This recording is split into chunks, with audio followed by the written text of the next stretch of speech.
जब तक हृदय में आग है तब तक तो भभकना ही शोभा देता है। चंद्रनाथ बाबू जरा हंसकर बोले, भभकना चाहें तो भभकिए, पर वीरत्व या कृतित्व समझकर धोखे में न पड़िए।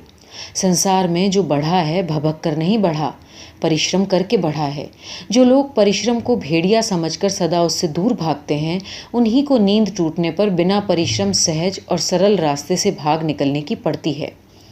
इस बात पर बहुत कड़ा उत्तर देने का विचार था, पर उसी समय निखिल आ गया।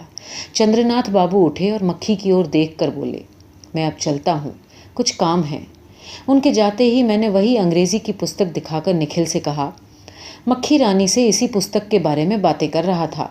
रुपए में 15.5 आने आदमियों को झूठ बोलकर धोखा दिया जाता है, पर इन स्कूल मास्टरों के स्थायी छात्रों को सच बोलकर ही धोखा देना सहज है। निखिल को समझा बुझाकर ही फंसाना पड़ता है। उसके साथ पत्ते दिखाकर ताश खेलना चाहिए। निखिल पुस्तक का नाम पढ़कर चुप हो गया। मैंने कहा, मनुष्य ने कल्पित सिद्धांत गढ़ के अपने सांसारिक जीवन को धुंधला कर दिया है। इस प्रकार के लेखक झाड़न हाथ में लेकर ऊपर की धूल उड़ाकर भीतर की वस्तु को स्पष्ट करते हैं। इसलिए मैंने कहा कि ये पुस्तक तुम्हें पढ़नी चाहिए। निखिल ने कहा, मैंने पढ़ी है। मैंने कहा, तुम्हारी क्या राय है? निखिल ने कहा, जो लोग वास्तव में सत्य असत्य का विचार करना चाहें उनके लिए पुस्तक अच्छी है, पर जो स्वयं भूल में न पढ़ना चाहें उनके लिए ये जहर है। मैंने कहा, मैं तुम्हारा मतलब नहीं समझा। निखिल बोला, देखो, जो लोग कहते हैं कि अपनी संपत्ति पर किसी मनुष्य का एकांत अधिकार नहीं है, वे यदि निर्लोभी हों तभी उनके मुंह से ये बातें अच्छी लगती हैं, पर यदि वे खुद चोर हों तो ऐसा कहना साफ झूठ बोलना है। जिस समय कामना प्रबल होती है उस समय ऐसी पुस्तकों का ठीक अर्थ समझ में नहीं आता। मैंने कहा, कामना ही तो प्रकृति का सिग्नल है जिसे लक्ष्य करके हम अपने मार्ग पर चलते हैं। कामना को जो मिथ्या बताते हैं वो मानो आंख फोड़कर दिव्य दृष्टि की दुराशा करते हैं। मेरी इच्छा थी कि मक्खी भी हमारे तर्क में कुछ बोले। वो अब तक बराबर चुप बैठी थी। आज जान पड़ता था कि मेरी बातों से उसके मन को कुछ अधिक धक्का पहुंचा है, इसलिए मन में दुविधा लगी है। स्कूल मास्टर के निकट जाकर पाठ पूछने की इच्छा हो रही है। संभव है कि आज की मात्रा अधिक हो गई हो, पर अब सचेत कर देने की ज़रूरत है। जो अछेद है वो छिद भी सकता है, ये पहले समझकर काम करना चाहिए। मैंने निखिल से कहा, अच्छा हुआ जो तुमसे बातें हो गई, नहीं तो ये पुस्तक मैं मक्खी को देने वाला था। निखिल ने कहा, इसमें क्या हर्ज है? जब ये पुस्तक हमने पढ़ी है तो विमला क्यों न पढ़े? मैं तुम्हें केवल एक बात बताना चाहता हूँ। यूरोप में मनुष्य की सब बातों को विज्ञान की दृष्टि से देखा जाता है, पर वास्तव में मनुष्य पदार्थ न केवल देह तत्व है, न मनस तत्व, न समाज तत्व। कृपा करके इन बातों में ये भूल न जाना। मैंने कहा, निखिल, आजकल तुम इतने उत्तेजित क्यों हो रहे हो? उसने कहा, मैं साफ देख रहा हूँ कि तुम लोग मनुष्य को तुच्छ समझकर उसका अपमान कर रहे हो। हवा में, अपने मन के दुख में। मनुष्यों में जो उत्तम है, तपस्वी है, सुंदर है, उनको तुम गला घोंटकर मार डालते हो। ये कहकर वो अपने कमरे से बाहर चला गया। मैं उसकी बातों पर विचार ही कर रहा था कि एक किताब मेज़ पर से गिरी। मैं चौंक पड़ा। फिर देखा तो मक्खी भी मुझसे बचकर उनके पीछे पीछे जा रही थी। निखिल बड़ा ही विचित्र मनुष्य है। वो खूब समझता है एक घोर विपत्ति का सामना है, फिर क्यों मुझे अपने घर से निकाल बाहर नहीं करता। जान पड़ता है कि वो देख रहा है कि विमला क्या करती है। विमला यदि उससे कहे कि तुम्हारे साथ मेरा मन नहीं मिलता, तो वो सिर झुकाकर स्वीकार कर लेगा कि वहाँ बड़ी भूल हो गई। उसमें ये समझने का साहस नहीं कि भूल को भूल मानना ही सबसे बड़ी भूल है। कल्पना मनुष्य को कितना कातर बना देती है, इसका निखिल प्रत्यक्ष उदाहरण है। इस प्रकार का मैंने कोई आदमी नहीं देखा। मानो प्रकृति ने उसे विचित्र ढंग से गढ़ा है। उसके चरित्र को लेकर उपन्यास या नाटक गढ़ना भी कठिन है। घर बाहर का काम तो वो क्या चलाएगा। रही मक्खी, सो जान पड़ता है कि आज उसका स्वप्न बिल्कुल टूट गया। वो किस धारा में बही जा रही है आज उसे मालूम हो गया। अब वो चाहे आगे बढ़े या फिर पीछे हटे, जो कुछ करेगी जानबूझकर करेगी। हो सकता है एक बार आगे बढ़कर फिर ज़रा पीछे हट जाए, पर इससे मुझे ज़रा भी डर नहीं। कपड़ों में आग लगती है तो वो जितने हाथ पैर मारो उतना भड़कती है। भय के स्पर्श से उसके हृदय का वेग और अधिक हो जाएगा। मैं स्वयं उससे और अधिक कुछ न कहूँगा, सिर्फ नए ढंग की उदार भाव से लिखी हुई कुछ अंग्रेजी पुस्तकें पढ़ने के लिए दे दूँगा। वो धीरे धीरे खूब समझ लेगी कि कामना को वास्तव मानकर उन पर श्रद्धा करना ही आधुनिकता है। कामना से लज्जित होकर त्याग करने की बड़ाई करना आधुनिकता कतई नहीं है। जो हो, इस नाटक को पंचम अंक तक देख लेना चाहिए। मैं ये डींग नहीं मारता कि मैं केवल दर्शक हूँ और उच्चासन पर बैठा बैठा कभी कभी ताली बजा देता हूँ। छाती में तनाव हो रहा है, नस नस खिंच जाती है। रात को जब बत्ती बुझाकर बिछौने पर लेटता हूँ तो वही नज़रें, वही बातें, वही हाव भाव अंधकार के भंवर में चक्कर लगाया करते हैं। सवेरे जब उठता हूँ तो मन में एक आनंदमय प्रतीक्षा का अनुभव होता है, मानो रक्त के साथ साथ सारे शरीर में किसी स्वर की धारा बह रही है। उस मेज़ के ऊपर जो तस्वीरों का चौखटा रखा है उसमें निखिल के पास मक्खी की तस्वीर भी थी। ये तस्वीर मैंने निकाल ली। कल ये खाली जगह दिखाकर मैंने मक्खी से कहा, कंजूस की कंजूसी के कारण ही चोरी की ज़रूरत पड़ती है, अतएव ये चोरी का पाप कंजूस और चोर दोनों को बराबर बांट लेना चाहिए। आपकी क्या राय है? मक्खी ने हंसकर कहा, वो तस्वीर तो कुछ ज़्यादा अच्छी भी नहीं थी। मैंने कहा, क्या किया जाए, तस्वीर तो फिर तस्वीर है, पर जैसी भी है मैं उसी से संतुष्ट रहूँगा। मक्खी एक पुस्तक खोलकर उसके पन्ने पलटने लगी। मैंने कहा, आप नाराज़ न हो, मैं उस जगह को किसी न किसी तरह भर दूंगा। आज वो जगह खाली नहीं रही। मेरी ये तस्वीर बहुत दिनों की है। उस समय चेहरे पर ज़रा कच्चापन था, मन की भी वही दशा थी। उस समय तक लोक परलोक की बहुत सी बातों में विश्वास बना हुआ था। ऐसा विश्वास भूल अवश्य है, पर उसमें एक गुण होता है, उसके कारण मन में एक प्रकार का लावण्य आ जाता है। मेरी तस्वीर निखिल की तस्वीर के पास लग गई। हम दोनों पुराने दोस्त हैं। निखिलेश की आत्मकथा। मैंने कभी अपने विषय में विचार नहीं किया। अब कभी कभी अपने ऊपर बाहर से दृष्टि डालता हूँ। विमला मुझे किस भाव से देखती है, यही देखने की कोशिश कर रहा हूँ। हर बात को बढ़ाकर देखने के अभ्यास ने इस विषय को बड़ा ही गंभीर बना दिया। और कुछ नहीं, जिंदगी को रो रो कर आंसुओं में डुबाने से हंसकर उड़ा देना ही अच्छा है। इसी तरह संसार का काम चलता है। दुनिया में आज जितना दुख, जितनी विपत्ति मौजूद है, उसे हम छाया मात्र मानकर अपने मन से उड़ा देते हैं। इसीलिए निश्चिंत होकर खाते पीते हैं। उसे यदि सत्य मानकर जरा देर के लिए भी देख सकते तो क्या मुंह में अन्न रुचता या आंखों में नींद रहती? पर अपने आप को इस प्रकार छाया समझकर मन को नहीं भुला सका। समझता हूँ केवल मेरा ही दुख जगत की छाती पर पत्थर बनकर आ पड़ा है, इसलिए सब चीज़ें इतनी गंभीर दिखाई पड़ रही है। इसलिए अपनी ओर देखकर आंखों में आंसू आ जाते हैं। तू कैसा हतभाग है जो एक बार जगत के राजमार्ग पर खड़ा होकर अपने को सबके साथ मिलाकर नहीं देखता। वहाँ युग युगांतरों के महामेले में लाखों करोड़ों आदमियों की भीड़ में विमला तेरी कौन है? स्त्री किसे कहते हैं? ये शब्द जिसे रात दिन अपनी फूंक से फुलाए फिरता है, समझ ले कि बाहर से जरा सी सुई भी चुभ गई तो वहीं रह जाएगा। मेरी स्त्री तो मानो बिल्कुल मेरी हो गई। पर यदि वो कहे नहीं मैं तो स्वतंत्र हूँ, तो मैं क्या कहूँगा? नहीं, ये कैसे हो सकता है, तुम तो मेरी पत्नी हो। पत्नी?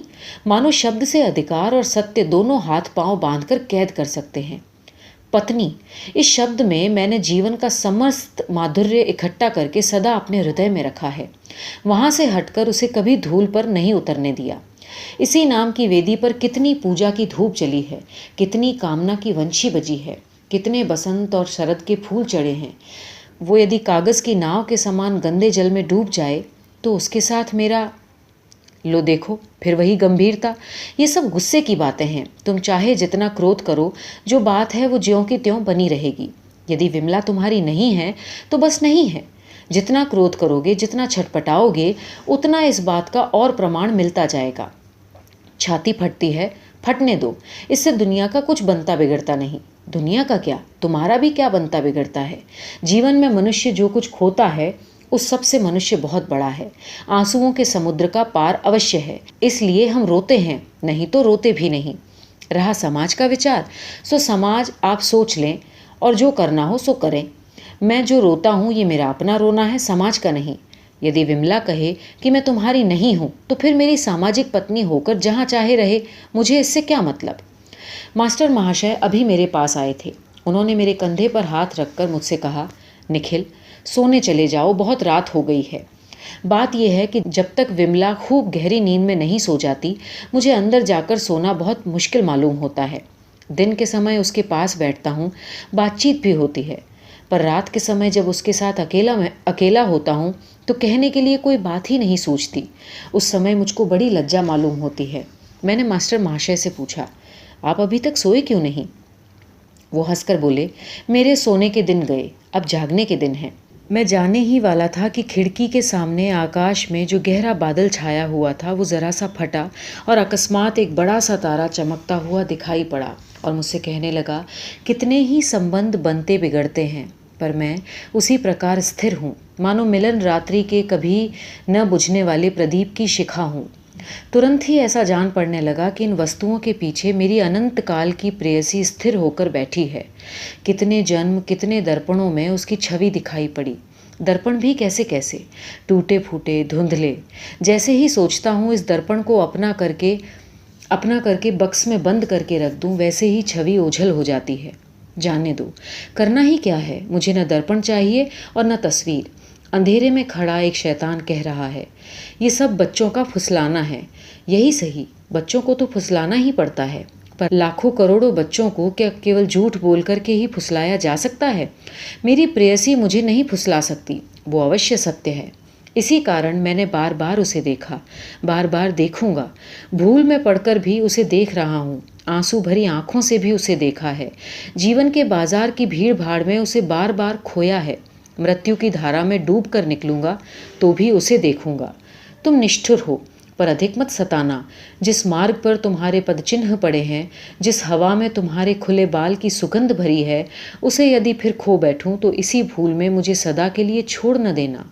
वो तारा मेघ रूपी घूंघट उठाकर मुझसे कह रहा है, नहीं नहीं, घबराओ मत, चिरस्थायी है, वो सदा बना रहेगा। उसी समय छोटी भाभी भी कमरे में आ गई। घड़ी में 2 बजे थे। निखिल, तुम क्या कर रहे हो? भैया सोने जाओ, अपने आप को क्यों व्यर्थ कष्ट पहुंचा रहे हो? तुम्हारा जो हाल हो गया है मुझसे देखा नहीं जाता। इतना कहते कहते उनकी आंखों से टप टप आंसू गिरने लगे।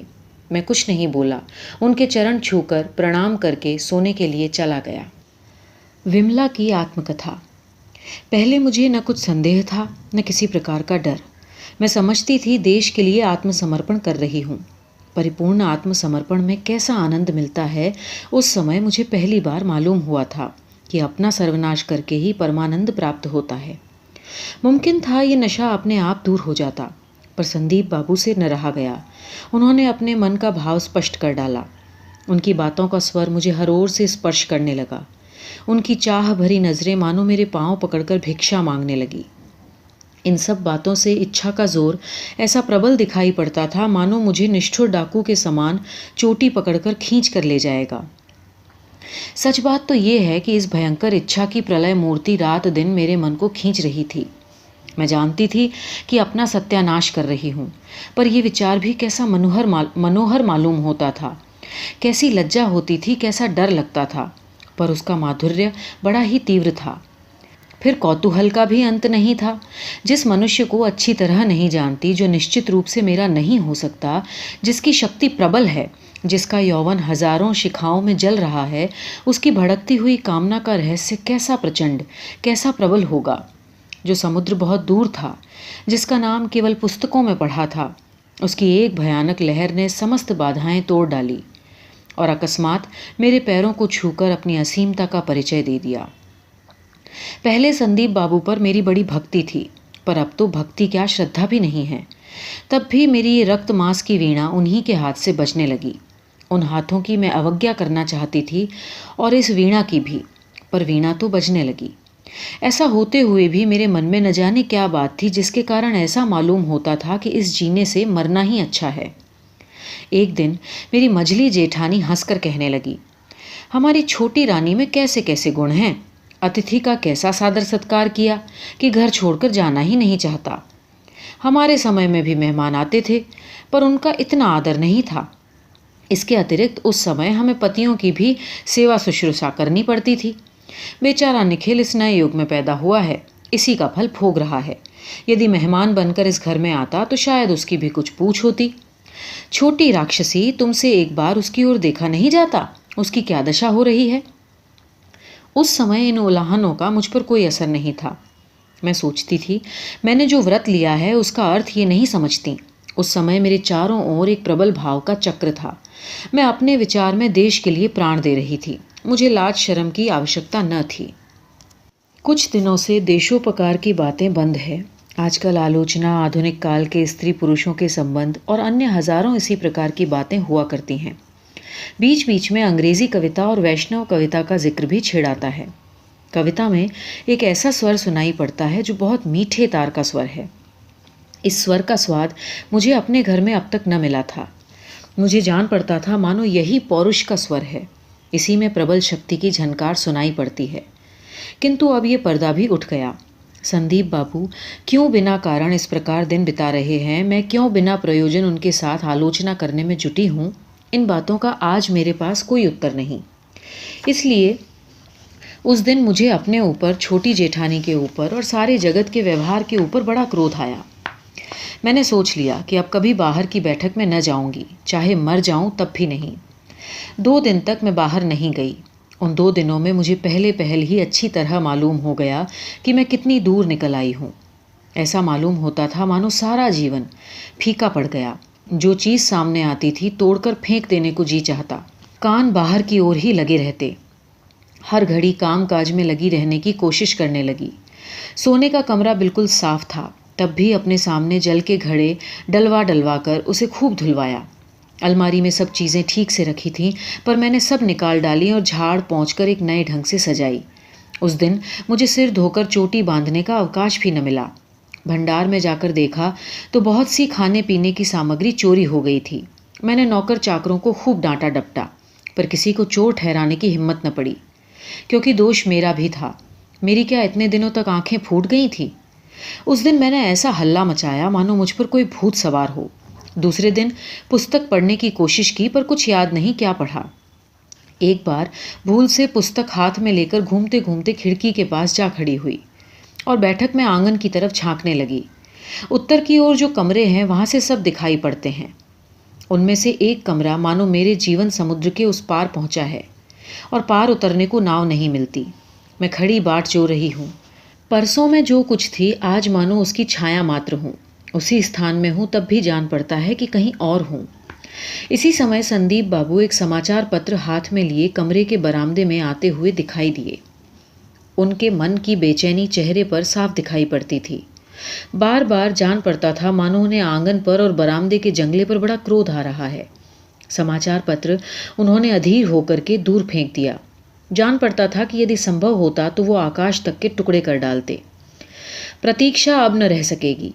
जैसे हो बैठक की ओर जाने का विचार कर रही थी, देखा कि अचानक छोटी जेठानी पीछे आ खड़ी हुई। ओहो, तो अब यूं ताका झाकी हुआ करेगी। केवल यही कहकर वो लौट गई। मैं फिर बाहर न जा सकी। अगले दिन सवेरे गोविंद की माँ आकर मुझसे बोली, छोटी रानी, भोजन की सामग्री अभी तक नहीं दी गई। मैंने चाबी का गुच्छा फेंक दिया। जा, हरिमती से कह वो निकाल देगी, और खिड़की के पास बैठी विलायती सिलाई का काम करती रही। इसी समय बैरे ने एक चिट्ठी लाकर मेरे हाथ में दी कि संदीप बाबू ने भेजी है। साहस की भी हद हो गई। बैरा अपने मन में क्या सोचेगा? दिल धड़कने लगा। चिट्ठी खोल कर देखा, उसमें केवल लिखा था, विशेष प्रयोजन, देश का काम, संदीप। सिलाई बुनाई सब उठाकर धर दी। आईने के सामने जाकर ज़रा बाल ठीक करके साड़ी पहने रही। जैकेट दूसरी बदल ली। मैं जानती थी कि इस जैकेट के साथ उनकी नज़रों में मेरा कुछ विशेष संबंध हो गया है। मुझे जिस बरामदे में से होकर जाना था उसमें जेठानी नियम के अनुसार बैठी सुपारी काट रही थी। आज मुझे संकोच नहीं हुआ। उन्होंने पूछा, छोटी रानी किधर चली? मैंने कहा, बैठक में। इतने सवेरे? मैं बिना कुछ उत्तर दिए बैठक में चली गई। छोटी जेठानी गाने लगी, मेरी राधा मेरी प्रियतमा चलते चलते ढुलक पड़ी, जैसे गहरे जल में मगरमच्छ, पर ज्ञान इतना भी नहीं कि गुड़ और खांड में पहचान कर सके। राई आमार चले ढले पड़े, अगाग जलेर मकर जेमन, तौतार छिटे चीनी ज्ञान ने। बैठक में जाकर देखा, संदीप बाबू द्वार की ओर पीठ किए ब्रिटिश एकेडमी द्वारा प्रकाशित तस्वीरों की एक पुस्तक बड़े ध्यान से देख रहे थे। मैं कमरे के अंदर घुसी। मेरे पैरों की आहट अवश्य ही उन्होंने सुनी होगी, किंतु फिर भी वो पुस्तक उसी तरह पढ़ते रहे मानो उन्हें कुछ खबर नहीं। मुझे डर था कि कहीं शिल्प विधा की बात न छेड़ बैठें। संदीप बाबू शिल्प की आड़ में जिन बातों की आलोचना करते थे उनसे अब तक मुझे लज्जा मालूम होती थी। मेरी लज्जा छिपाने के लिए ही वो इस ढंग से बात करते मानो उसमें लज्जा के लिए कोई बात नहीं। इसलिए मैंने सोचा कि लौट जाऊं। उसी क्षण संदीप बाबू ने बहुत गहरी सांस लेकर सिर उठाया और मुझे देखकर चौंक पड़े। बोले, आप आ गईं? उनके कंठ में और नेत्रों में इस प्रकार की दबी हुई भर्त्सना झलक रही थी। मेरे ऊपर जो संदीप का अधिकार जम गया था, उसके कारण मेरा 2-3 दिन तक बाहर न आना मानो बड़ा अपराध था। जानती थी कि संदीप के इस अभिमान से मेरा अपमान होता है, पर क्रोध करने की शक्ति कहाँ थी। मैं चुप रही। मैं दूसरी ओर देख रही थी, फिर भी खूब जानती थी कि संदीप के दोनों नेत्र मेरे मुख पर पड़े स्वयं मेरे ही विरुद्ध नालिश कर रहे हैं और वहाँ से हटना नहीं चाहते। ये कैसी विचित्र बात थी। यदि संदीप कोई बात छेड़ देते तो उसी की आड़ में मुझे छिपने का अवसर मिल जाता। याद नहीं ये दशा कितनी देर तक रही। अंत में जब लज्जा के मारे व्याकुल हो उठी तो कहना ही पड़ा, आपने किस काम के लिए मुझे बुलाया था? संदीप कुछ विस्मित होकर बोले, क्यों? काम की क्या सदा ही आवश्यकता है? मित्रता कोई अपराध है? संसार में जो सबसे बड़ी चीज़ है उसका आप इतना अनादर करती हैं। हृदय की पूजा भी क्या सड़क का कुत्ता है कि बाहर से ही भगा दिया? मेरा दिल धड़कने लगा। विपत्ति धीरे धीरे निकट आ रही थी। अब बचना कठिन है। मेरे हृदय में हर्ष और भय दोनों का समान जोर था। इस सर्वनाश का बोझ मैं अपनी पीठ पर कैसे चुकाऊंगी? मुंह के बल कीचड़ में गिरना ही पड़ेगा। मेरा सारा शरीर कांप रहा था। मैं अपना मन खूब कड़ा करके उनसे बोली, संदीप बाबू, आपने देश के कौन से ऐसे काम के लिए मुझे बुलाया है? मैं इसीलिए घर का सारा काम छोड़कर आई हूँ।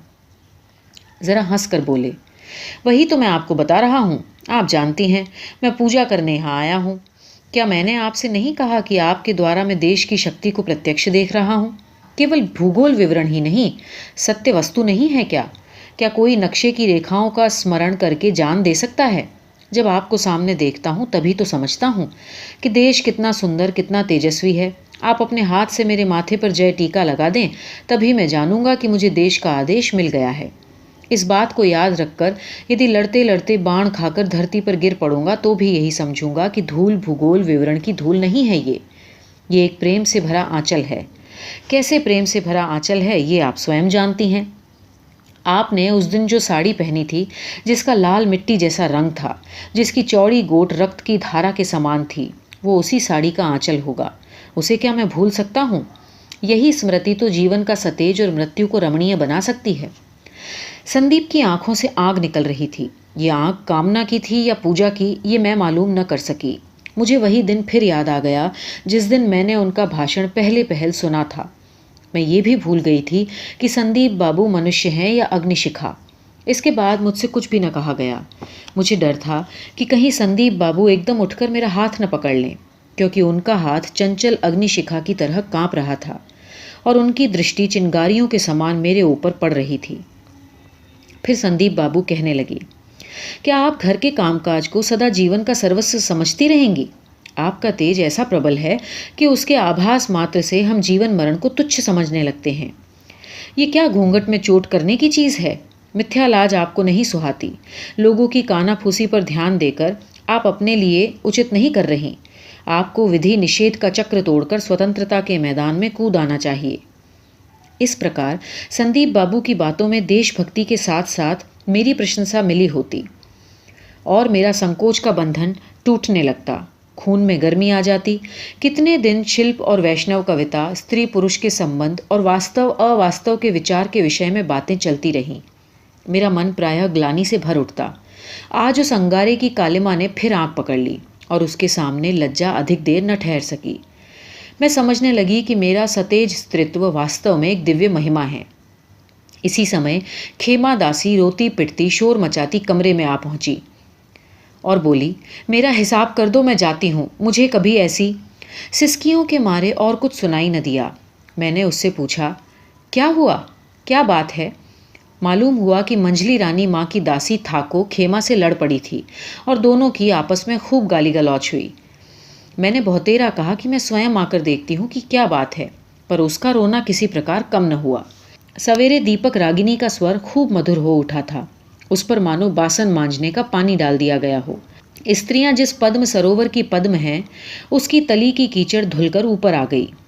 इसे संदीप बाबू से छिपाने के लिए मैं जल्दी से ही अंदर चली गई। देखा, छोटी जेठानी उसी बरामदे में बैठी सिर नीचा किए सुपारी काट रही है। होठों पर जरा जरा सी हंसी है और वही गीत गुनगुना रही है, राई आमार चले जेते ढले पड़े। अभी जो उपद्रव हो चुका है इसका मानो उन्हें कोई भास नहीं। मैंने कहा, मझली रानी, तुम्हारी थाको झूठ मूठ क्यों खेमा को गाली दिया करती है? वो भवें चढ़ाकर विस्मित भाव से बोली। हाँ, क्या ये बात सच है? चुड़ैल की चोटी पकड़कर घर से निकाल दूंगी, देखो तो सही। तुम्हारा सवेरे सवेरे का सारा जमा जमाया रंग मिट्टी कर दिया। खेमा भी बड़ी समझदार है, जानती है कि मालकिन मेहमान के साथ बातचीत करती होंगी, फिर भी एकदम वहीं पहुंच गई, मानो लज्जा खो बैठी। जाओ छोटी रानी, तुम गृहस्थी के झगड़ों में मत पड़ो। तुम बाहर जाओ, मैं किसी न किसी तरह सुलझा लूंगी। मनुष्य का मन बड़ा विचित्र है, क्षण भर में काया पलट हो जाती है।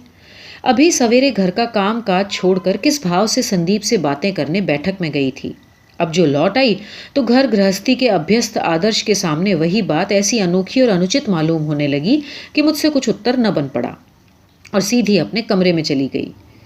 मैं खूब जानती हूं कि मझली रानी ने यह झगड़ा जानबूझकर कराया था, पर इस बात का कुछ कहने का मेरा मन नहीं था। ननकू दरबान को निकालने के लिए उस दिन जो मैंने स्वामी के साथ जिद की थी, उसी पर अंत तक दृढ़ न रह सकी। धीरे धीरे अपनी उत्तेजना पर मुझे लज्जा होने लगी और फिर मंझली रानी का मेरे स्वामी से कहना कि भैया अपराध मेरा ही है, हम पुरानी चाल के लोग हैं, हमें तुम्हारे उन संदीप बाबू का चाल चलन किसी तरह भला नहीं लगता, इसी कारण मैंने दरबान से कह दिया था। इसमें छोटी रानी का कुछ अपमान है ये ध्यान में नहीं आया, बल्कि मैंने तो इसका बिल्कुल उल्टा सोचा था, पर मैं क्या करूं, मैं तो हूं ही ऐसी मूर्ख। देश सेवा और पूजा की दृष्टि से ये बात इतनी उज्जवल दिखाई पड़ी थी कि उसी को जब इस प्रकार नीचे की ओर से देखने का अवसर मिला तो पहले तो मुझे क्रोध आया, फिर मन में ग्लानि होने लगी। आज सोने के कमरे का द्वार बंद करके खिड़की के पास बैठी मैं सोचने लगी कि सबके साथ मिलकर रहने से जीवन कितना सरल हो सकता है। वो देखो, मझली रानी निश्चिंत होकर के बरामदे में बैठी सुपारी काट रही है। इस सरल भाव से ऐसा सहज काम मेरे लिए कैसा कठिन हो गया। नित्य मैं अपने मन से पूछती हूँ, इसका अंत कहाँ है? सचेत होकर उठने पर वे सभी बातें क्या ज्वर पीड़ित रोगी के प्रलाप के समान भूल जाऊंगी, या हाथ पैर तोड़कर सर्वनाश के सागर में ऐसी डूबूंगी कि फिर इस जीवन में उद्धार न होगा। अपने सौभाग्य को सरल भाव से ग्रहण क्यों न कर सकी मैं? क्यों मैंने अपने जीवन का नाश कर डाला? यही हमारा शयन ग्रह है, जिसमें मैं 9 बरस पहले नववधू होकर आई थी। आज इस कमरे की दीवारें, छत, धरती मुंह खोले आंखें फाड़े मेरी ओर देख रही हैं। एमए की परीक्षा देकर जब स्वयं मेरे स्वामी घर आए थे तो फूलों का ये पौधा अपने साथ लेते आए थे। ये पौधा भारत सागर के किसी द्वीप का है और इसके लिए उन्होंने बहुत दाम खर्च किए थे। इसमें पत्ते तो बहुत कम हैं, पर एक समय जो लंबा सा फूलों का गुच्छा इसमें निकला था वो मानो सौंदर्य का प्याला था, मानो इंद्रधनुष ने उन पत्तों की गोद में जन्म लिया था। हम दोनों ने निश्चय करके इसे अपने शयन ग्रह की खिड़की के पास टांग दिया था। वही फूल एक बार खिला था, फिर न खिला। आशा अब भी है, शायद फिर एक बार खिले। आश्चर्य यही है कि अब भी अभ्यासवश इसमें नित्य जल देती हूँ और इसके पत्ते अब तक हरे हैं। आज 4 बरस हुए मैंने अपने स्वामी की एक तस्वीर हाथी दांत के फ्रेम में लगाकर सामने ताक में रखी थी। आज जब भी उसकी ओर दृष्टि पड़ती है तो आंखें नीची करनी पड़ती है। कुछ दिन पहले तक रोज स्नान के बाद फूल तोड़कर उस तस्वीर के आगे रखकर प्रणाम किया करती थी। कई बार इसी बात पर स्वामी के साथ मेरी बहस हो चुकी है। उन्होंने एक दिन कहा, तुम जो मेरा इतना आदर करके फूलों से मेरी पूजा करती हो, इससे मुझे बड़ी लज्जा होती है। मैंने पूछा, तुम्हें क्यों लज्जा होती है? वो बोले, लज्जा ही नहीं, ईर्ष्या भी होती है। मैंने कहा, लो और सुनो, ईर्ष्या किस बात की? वो बोले, इसी तस्वीर से। मैं साधारण पुरुष हूँ, मुझसे तुम संतुष्ट नहीं होती। तुम किसी ऐसे को चाहती हो जो असाधारण हो और तुम्हारी बुद्धि को अभिभूत कर दे, इसलिए तुम मेरा दूसरा रूप गढ़ के अपना मन बहलाती हो। मैंने कहा, मुझे तुम्हारी ये बातें सुनकर बड़ा क्रोध आता है। वो बोले, मुझ पर क्रोध करने से क्या होगा, क्रोध अपने भाग्य पर करो। तुमने मुझे स्वयंवर सभा में पसंद करके थोड़े ही लिया है। मैं जैसा कुछ भी हूँ तुम्हें आंखें बंद करके स्वीकारना पड़ा, इसलिए मुझे दबाव दे करके यथाशक्ति संशोधन करना चाहती हो। दमयंती का स्वयंवर हुआ था, इसलिए वो देवताओं को छोड़कर मनुष्य को पसंद कर सकी। तुम्हारा स्वयंवर नहीं हुआ, इसलिए तुम रोज मनुष्य को छोड़कर देवता के गले में माला पहनाती हो। उस दिन तो मुझे इस बात पर इतना क्रोध आया कि मेरी आंखों से आंसू बहने लगे। उस दिन को याद करके आज उस तस्वीर की तरफ आंख भी न उठा सकी। आज मेरे गहने के बक्स में एक तस्वीर और है। उस दिन बैठक में झाड़ पोंछ कराते समय उस फ्रेम को उठा ले आई थी, वही फ्रेम जिसमें मेरे स्वामी की तस्वीर के साथ संदीप की तस्वीर लगी थी। उस तस्वीर की मैं पूजा नहीं करती, वो मेरे हीरे मोती के बक्स में बंद कर रखी है। वो बंद पड़ी है, इसलिए मानो हृदय को और भी आकर्षित करती है। रात को उसे लैंप के पास रखकर घंटों बैठी देखा करती हूँ। इसके बाद नित्य सोचती हूँ कि उसे लैंप की बत्ती के साथ जलाकर राख कर डालूं, पर नित्य ही लंबी सांस लेकर उसे धीरे धीरे अपने गहने के बक्स में बंद करके रख देती हूँ। किंतु ओ अभागी, ये हीरे मोती मुझे किसने दिए थे? उनमें से हर एक में कितना आदर, कितना प्रेम भरा है। आज मुझे देखकर इन्हें अवश्य मुंह छिपाने की इच्छा हो रही है। इससे तो बेहतर है कि मैं मर ही जाती।